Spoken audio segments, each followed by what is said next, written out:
आज हम एक ऐसे टॉपिक पर बात करने वाले हैं जो इस डिजिटल दुनिया में हम सभी के लिए मतलब सच में बहुत ज्यादा जरूरी है। साइबर फ्रॉड और हमारी फाइनेंशियल आइडेंटिटी की सुरक्षा।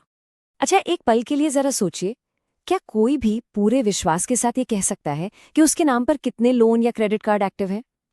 अब ये सवाल सुनने में तो बहुत सीधा सा लगता है, पर इसका जवाब किसी की भी फाइनेंशियल सिक्योरिटी के लिए, आप यकीन मानिए, बेहद जरूरी है। देखिए, हकीकत ये है कि ऑनलाइन फ्रॉड और आइडेंटिटी थेफ्ट के मामले बहुत तेजी से खतरनाक तरीके से बढ़ रहे हैं। और ये बिल्कुल मुमकिन है कि कोई स्कैमर हो सकता है अभी इसी वक्त किसी के पैन कार्ड की जानकारी का इस्तेमाल करके उसके नाम पर कोई फ्रॉड ट्रांजैक्शन कर रहा हो। तो चलिए इसी छुपे हुए फाइनेंशियल खतरे को थोड़ा और गहराई से समझते हैं। आखिर किसी के पैन कार्ड का गलत इस्तेमाल कितना बड़ा रिस्क हो सकता है? तो सवाल ये है कि आखिर ये साइबर क्राइम होता कैसे है? ये जो हम शब्द सुनते हैं, आइडेंटिटी थेफ्ट या पहचान की चोरी, ये है क्या चीज? कानूनी भाषा में इसकी डेफिनेशन कुछ ऐसी है। जुडिशियल एकेडमी के मुताबिक आइडेंटिटी थेफ्ट तब होती है जब कोई किसी के पैन नंबर जैसी यूनिक पहचान का धोखाधड़ी से कोई जुर्म करने के लिए इस्तेमाल करता है। तो यह सिर्फ एक टेक्निकल शब्द नहीं है, बल्कि एक बहुत गंभीर कानूनी अपराध है। तो असल जिंदगी में इसका मतलब क्या हुआ? इसका मतलब ये है कि कोई धोखेबाज किसी के पैन का इस्तेमाल करके उसके नाम पर लोन ले सकता है, क्रेडिट कार्ड बनवा सकता है और तो और गहनों जैसी महंगी चीजें भी खरीद सकता है, और बिल वो सीधा उसी के नाम पर आएगा जिसका पैन कार्ड है। तो इस सब से बचा कैसे जा सकता है? चलिए अब इसी पे आते हैं कि आखिर धोखाधड़ी का पता कैसे लगाया जाए। फाइनेंशियल एक्सपर्ट्स की एक बहुत सीधी सी लेकिन बहुत काम की सलाह है। साल में कम से कम एक बार अपनी क्रेडिट रिपोर्ट जरूर चेक करनी चाहिए। इसको ना अपनी फाइनेंशियल हेल्थ का एक एक्सरे समझ लीजिए, जो हर छिपी हुई गड़बड़ को सामने ले आता है। और अपनी क्रेडिट रिपोर्ट पाना कोई मुश्किल काम नहीं है, बस ये 4 आसान से स्टेप्स फॉलो करने हैं। सबसे पहले सीबिल, एक्सपीरियन या इक्विफैक्स जैसी किसी क्रेडिट ब्यूरो की वेबसाइट पर जाइए। वहां अपना क्रेडिट स्कोर और रिपोर्ट चेक करने का ऑप्शन ढूंढिए।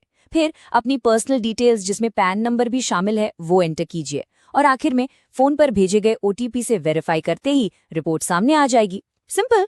लेकिन मान लीजिए कि रिपोर्ट में कुछ गड़बड़ दिखती है, जैसे कोई ऐसा लोन जिसके बारे में कुछ पता ही नहीं, तो घबराने की बिल्कुल जरूरत नहीं है। हमारा अगला सेक्शन इसी बारे में है कि ऐसे गलत इस्तेमाल की रिपोर्ट कैसे करें।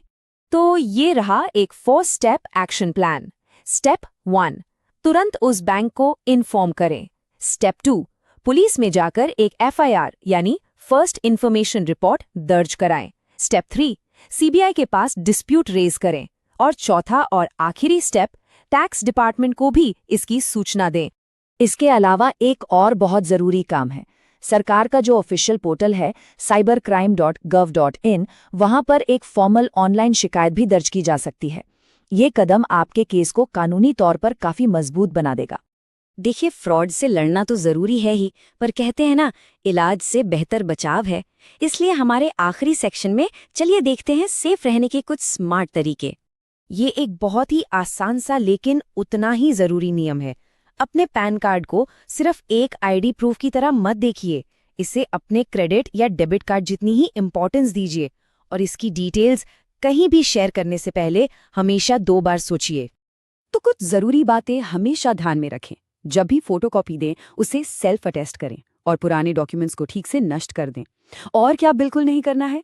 सोशल मीडिया पर अपना पैन शेयर करना या किसी अनजान ईमेल या SMS का रिप्लाई करना जिसमें पैन मांगा गया हो, इन चीजों से बचना बहुत जरूरी है।